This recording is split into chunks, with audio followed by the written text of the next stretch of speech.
એનો પેલો લેવલ બરાબર નથી તો ગાડી આખી જમ્પ મારી અને એમાં મારી ઇમ્બેલેન્સ થઈ ગઈ. ઇમ્બેલેન્સ થઈ એના લીધે આ મથળીને આ સાઈડ આવી ગઈ. મારું નામ મકવાણા વિપુલ છે. હું અહીંયા બાજુની ગાડીમાં રહું છું અને છેલ્લા 5 મહિનાથી 2-3 દિવસે એક અકસ્માત સર્જાય છે.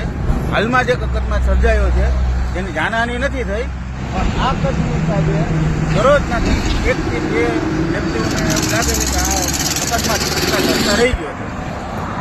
2 થી 3 દિવસે એક અકસ્માત સર્જાય છે. આ કડ છે મોટી સ્પીડ છે ચાલક અહીં આવે 1 થી 1.5 ફૂટ જેટલું ઉછળે. આ કાળા ગામની ઉના તાલુકાને ખબર જ છે, એટલે એ લોકો 50 થી 60 ની સ્પીડમાં ચાલે છે. પણ બહારની જે વ્યક્તિઓ છે એ લોકોને આનો કોઈ જ્ઞાન નથી, એટલે તો 16ની માથે જે હાઈવે પટ્ટી છે તો તેઓથી વધુ સ્પીડ તો ચાલવાના જ છે. પણ આ એક કડ એવી છે કે જે 100 ઉપરની સ્પીડથી આવે તો 1 થી 1.5 ફૂટ ઉછળે છે અને અકસ્માત સર્જાય છે. બાજુમાં ખાઈ છે જે પડતા કોઈ બચવાનું છે નહીં, પણ બહુ સરકાર એવું છે કે આ કંઈક આનું નિવારણ કરે.